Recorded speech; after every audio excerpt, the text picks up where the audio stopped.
Hey guys, it's Alex from 7th Hour Films back again with Merlin. Last time on Merlin, we had the Witchfinder. Merlin was being stupid as normal and saw a bunch of smoke and made it into the image of a horse. This freaked a girl right the hell out, and Uther called in the Witchfinder, aka Charles Dance. Aka Iridian, but he's played by Charles Dance. And they had some interesting adventures, and it was actually kind of emotional with, because, words, all words just left my mind, because Gaius took the fall for a little while, and then Merlin was still being investigated, Morgana was still being investigated, and people were going to die, until eventually they realized that the Witchfinder was a con artist, and he died. Yeah. This is where I say no spoilers. This is also where I say if you want to watch my reaction to this episode of Merlin, it is unfortunately not in this video due to copyright issues that I have had pretty much throughout the entire series. Anyway, if you want to watch my reaction, my 10-minute highlight reaction with the clips that are in the corner, and it's all nice and edited and good, you can head down in the description or to the pinned comment on this video, and there will be a link there where you can go and watch my 10-minute highlight reaction. And if you want to go a little bit further, full length is available on Patreon. And that's also in the description if you want to head over to my Patreon. But with that being said, we might as well get right into this episode of Merlin. Here we go.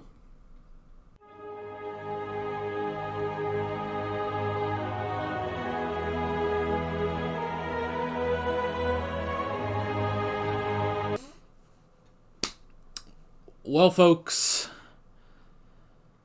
how many episodes have we watched? This is Season 2, Episode 8. There were 13 in the original, so if we do a little quick math there, that should be 21. We've watched 21 episodes of Merlin so far. And I will go ahead and say that this is, hands down, my favorite episode. Oh my god. That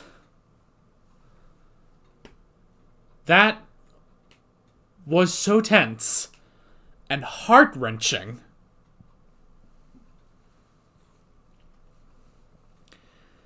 And of course, all of them, brilliant actors they are.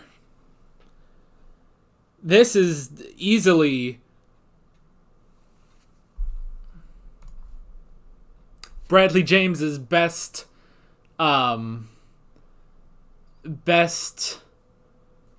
performance as Arthur. Yes, I did have to stop and look up his name because I couldn't remember for a second. I was like, it was Bradley something. Hold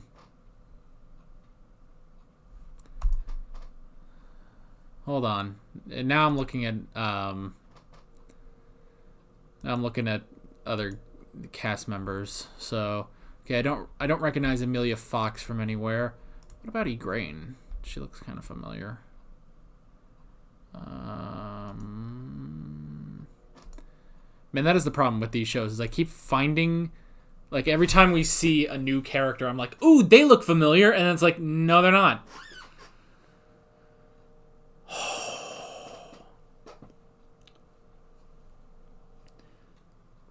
This is easily my favorite episode of the entire show, if only for that ending.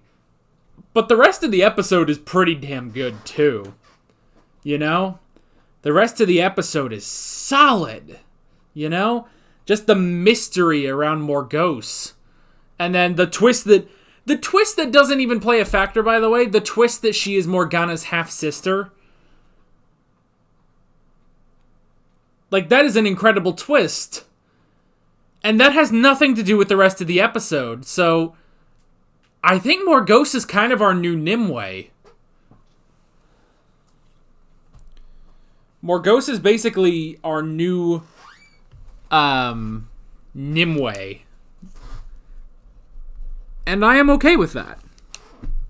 I mean, you know, last season, like this season, obviously, the thing about this show is it's very episodic. But last season, we kind of had Nimue as an overarching villain. She would pop up every once in a while, and she was the final villain in the finale. Morgause, though, it has taken 8 episodes to get to her, but obviously they're setting up that she's going to come back at some point, with the setup of her being Morgana's half-sister, and with her still, looking at Uther and Arthur at the end and seeing seeing how her plan basically failed. So she'll definitely come back.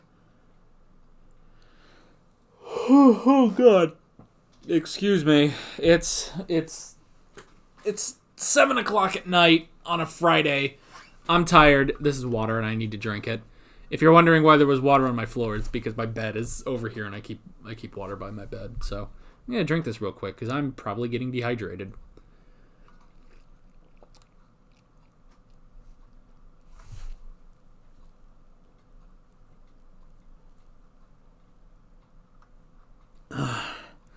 Whew. I only stopped because I ran out of air. Okay. Oh, I do feel a lot better now. It's not that I really felt bad, but I definitely needed that water. I'm a bit dehydrated. So God, I kind of want more, but we're gonna keep talking. So yeah, Morgause will definitely be coming back. I can see that. Now, you know what I thought at the end, when she saw that Uther and Arthur, were having a good dinner together and that her plan failed, I wonder if on some level she knows that it's Merlin. Because that's the thing, is that she knows of Arthur's great destiny, which is why I think this is what she was trying to do. The whole purpose of this was to get Arthur to his destiny already.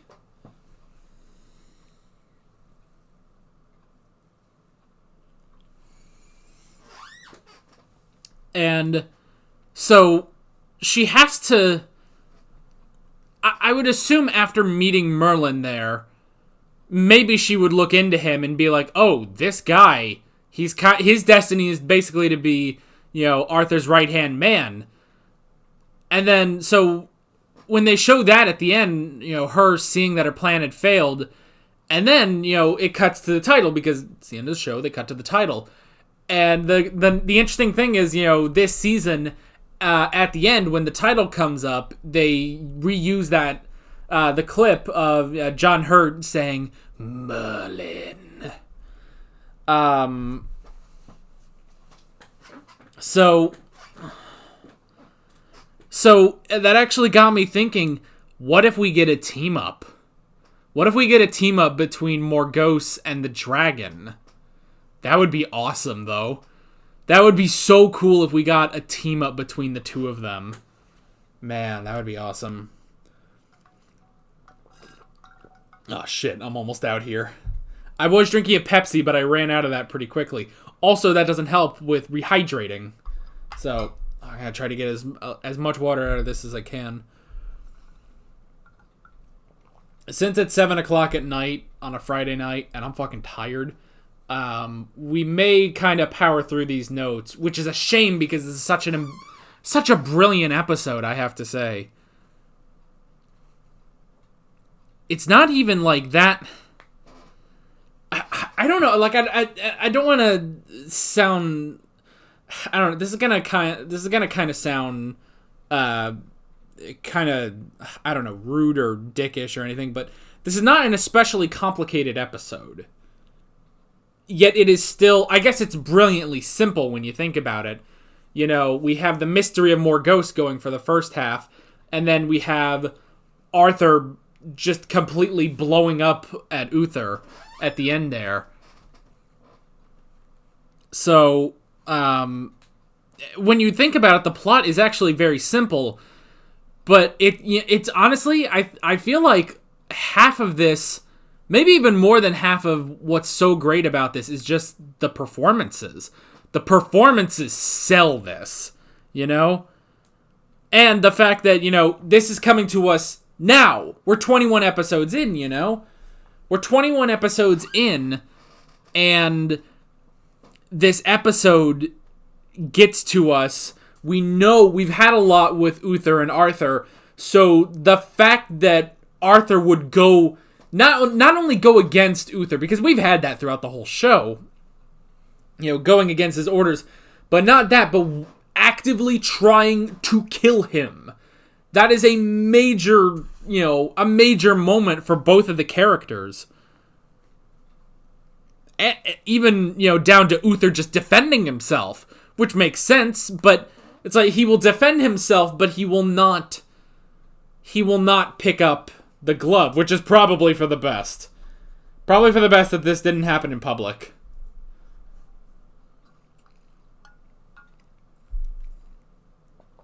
So yeah. So, okay.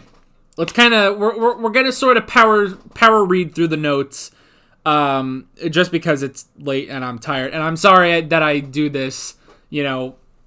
Merlin and MHA, I will say, kind of get the short end of the stick when it comes to my filming, because I have to film these at night.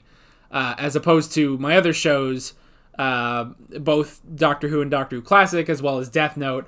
I normally film those during the day on Saturday, but these two, they do sort of get the short end of the stick because of how late I have to record these. But whatever. Morgause. Interesting character, right down to, you know, just when she was sort of a mystery, you know, this mystery girl that challenged Arthur. That was interesting. And then the fact that she did actually, she beat Arthur. Now, granted, Arthur sort of gave her that, almost, you know? Arthur sort of gave her that, because he did knock her sword out of her hands, and then he allowed her to pick it up. You know, if this was a true, well, I don't want to say maybe not a true fight, but, you know, if this was, maybe if she wasn't a girl, he wouldn't let that happen, you know? But he did give her another chance, which led to his defeat, basically. So you could kind of count that as a win for, or, I mean, a loss for Arthur, but even still, I wouldn't quite count that, honestly. So yeah, and let's see. So we had the challenge, you know, come to me in 3 days hence, fucking hence, and we will issue you a new challenge, which was weird. But I guess we can get to that in a second. We had the escape, which was funny. Good comedic moments. That is one of the nice things about Merlin, is that this show, it knows where to put its comedic elements, I have to say. I do enjoy the comedy, and, you know, just the chemistry between all the characters is brilliant. Again, these are all brilliant actors. So anything comedic between Arthur and Merlin, it's just hilarious, you know? It's just hilarious. And, you know, him screwing up, and I love to, like, when he drops Arthur, and then he just looks out, and it's just him laying in just feces. And then he just sort of turns his head and just looks at him. And that's all you need. That is all you need. You don't need him being like, Merlin, or anything, or we don't need to see, you know, Merlin comes down and then he, you know, gets punched in the face for it or something like that. It's like, all we need is just, you just look straight at him, you know? Hilarious. Okay, and then plot twist, Morgause is actually Morgana's half-sister. Okay, interesting. So Morgana has a half-sister that Uther didn't want her to know about. And basically, oh my god. Oh, God. Excuse me. Uther doesn't want Morgana's loyalties divided, so she can't know that she has a half-sister. But Uther was led to believe that Morgause died. You know?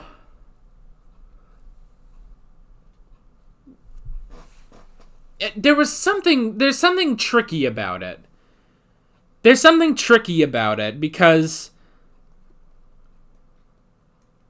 it's like, well, it kind of seems like he knew she needed to die. Like he was only going to take Morgana as a ward. So it's like, well, why couldn't you take both of them? But maybe he said that he was led to believe that she died. But Gaius actually took baby Morgause and gave her to the high priestesses, the high priestess of the old religion. So Gaius gave her to sorcerers, basically, to raise her as a sorcerer. They don't make a big deal out of this. They don't make a big deal about what Gaius did, which completely went against what Uther would have wanted, you know? And they also don't make a big deal about the fact that Morgana has a half-sister. Like, this is kind of a weird plot twist, which is cool. It definitely adds more to Morgause's character, and definitely tells me that she's gonna come back, because we haven't made a big deal about it yet. You know? We haven't made a huge deal about it yet. Other than, well, she's a powerful sorcerer, so Arthur needs to be careful. That was it. That's all we really got from that. That we didn't really make a huge deal about what Gaius did and the fact that she is Morgana's half-sister. So I don't know. We're going to need more on that, definitely. And there goes my water. Damn it, I'm out of fluids. I have no more fluids in here. Oh, hold on. I'm not getting a fluid. I need to... I need to turn on my laptop for later. I haven't turned it on today. Sorry, I'm just kind of taking time out of my day. Taking time out of the video to do that.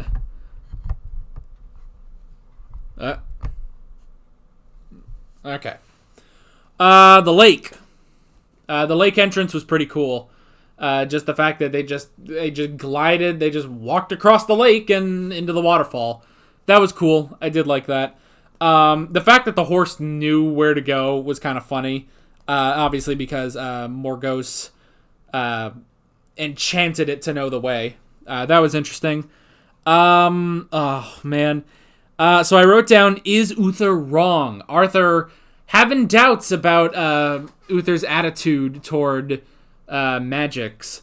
That was interesting. Unfortunately, at the end, it didn't work.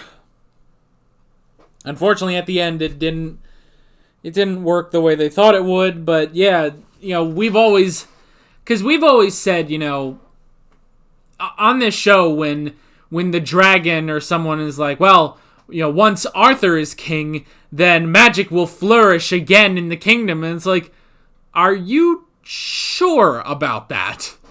Like, don't get me wrong, Arthur is a good man. I will grant you that, but you gotta know he's still his father's son.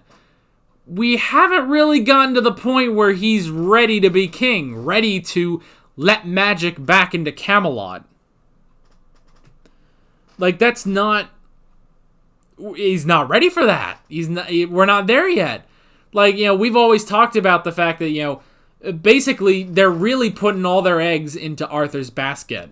They are really banking on Arthur when I don't think they should yet,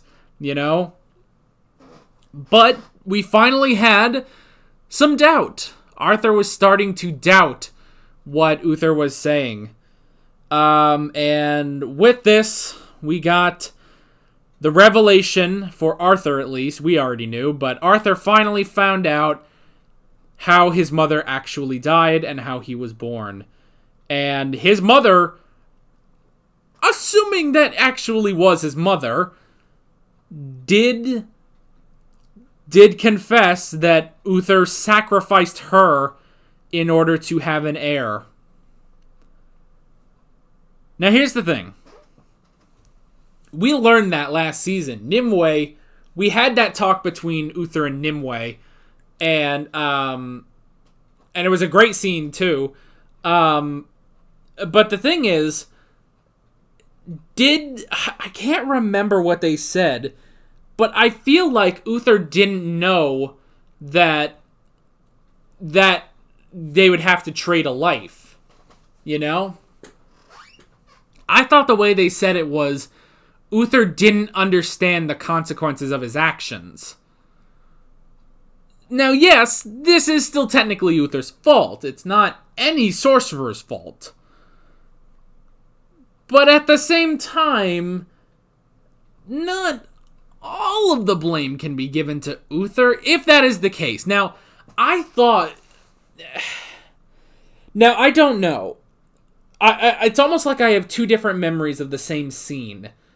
Is that I remember Uther saying that he didn't know the consequences of using magic to create life. However, I also seem to remember Nimue saying that it was just the natural order. He did know that. He did know that you needed to sacrifice a life in order to create life. Which leaves me in the middle here, where I honestly don't know, and I'm not sure if you can put the full blame on Uther for that. But this does definitely question... It does put this into question. That's the thing. It puts into question Arthur's birth, honestly, and Uther's war against magic. It does put all that into question. And then, once Arthur learned the news, we had Uther versus Arthur. Now, a part of me wish we had the official challenge, but we did get a bit of the sword fight, and Arthur, granted he was still armored, but that really didn't make a difference. Arthur did win. Arthur knocked the sword out of Uther's hand and was ready to kill him.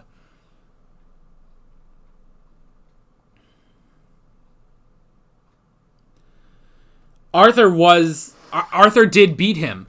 Because that is the interesting thing you have to think about is, who would win in that fight?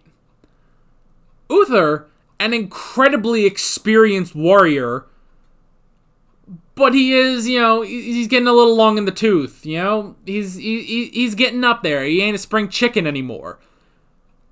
On the other hand, Arthur is a spring chicken. He definitely is. He is the chickeniest of spring chickens.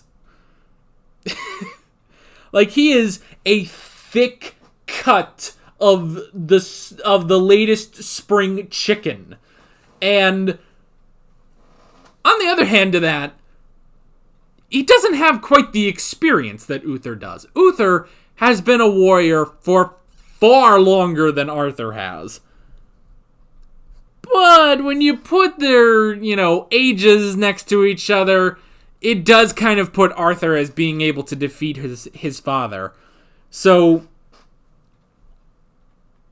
granted, Uther was not trying to kill Arthur. That's also something you have to think about too. Uther was trying to defend himself and get his son to stop. Arthur was trying to kill him. There is a difference in how the two were fighting, so... But man, that was an intense scene. Just when he started, and it's kind of like off screen, the glove is off screen, but you can kind of see him, undoing the straps, and it's like, oh shit, he's challenging his father to a duel. And you have to think well, if Arthur wins, then he succeeds Uther and claims the throne. He will be the king. But if Uther wins, then he is the last of the Pendragons. So it's all very complicated. And again, the acting, brilliant. I love Uther's poker face for a while. You know, when Arthur comes in and he's so infuriated, and he's just like, you sacrificed my mother, and he's just like, no, I didn't. Morgause is lying to you, obviously. It's like he did keep it under control for a while until the gloves came off. He did keep it together, and I do like that little detail that Uther was sort of, controlled about it. And then, just before he kills Uther, Merlin is able to get in to convince him to not do it. And again, in brilliant acting, probably the best acting I've seen from Colin Morgan on this show. He did admit he lied about it, but he did admit that, Morgause is lying. You weren't born of magic, It's like this isn't, this is just what she wants. She's trying to destroy the kingdom and stuff.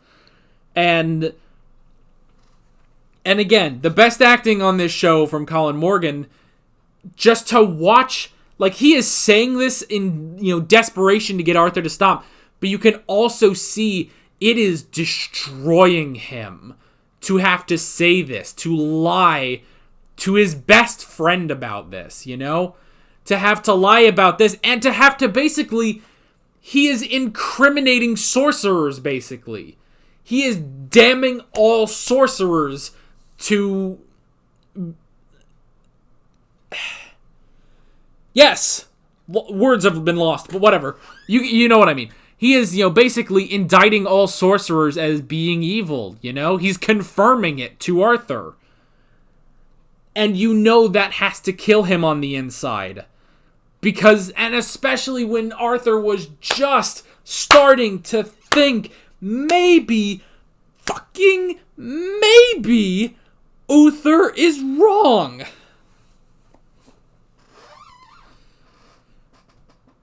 So, again, brilliant acting the whole way around. And then at the end, when, Merlin's talking to Arthur, and he's like, thank you for stopping me. You've helped me see the truth, that all sorcery is evil and must be destroyed. Thank you for that, Merlin. You really helped me. And he's just like, and he does that smile again. He does give a smile, even though Arthur's not looking at him, but he does just kind of give this smile. And he's like, happy to help. And it's like, this is destroying him. Again, this is the best acting the show's ever had. And then he talks to Uther, and, Uther's like, thank you. You are a true ally in our war against magic. And he's like, of course, your grace. And then, of course, when Uther is like, and if you talk to anyone about this, ever, you will be hanged. And it's just like, of course, sir. That's only natural. Like, of course, we can't talk about this ever. And even his talk with Gaius, Gaius being like, well, I am proud of you for saving Arthur. Because you do have to see the silver lining of this, is that he did stop Arthur from committing the biggest mistake of his life, basically. Stopped him from making that mistake. He said Arthur would have never forgiven himself for killing Uther. But that came at the cost of any sort of progress we were making on Arthur in favor of magic.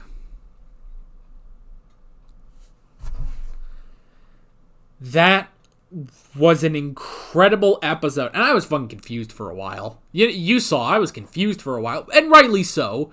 You know, we had the mystery of Morgause, and I was confused. I couldn't put the dots together. And just the fact that the plot twist of Morgause being Morgana's half-sister is almost overshadowed. Like, it's just sort of swept away like, oh yeah, that happened, some shit with Gaius. And it's like, well, whatever. We got this to worry about now. It's like, okay, all right. I guess that whole half-sister thing will come back later. Screw it. So, yes, this is definitely the best episode of Merlin so far. I loved it. Brilliant acting all around. Everyone was on, like, they were going beyond their limits of acting. Like, everyone put in such a solid performance.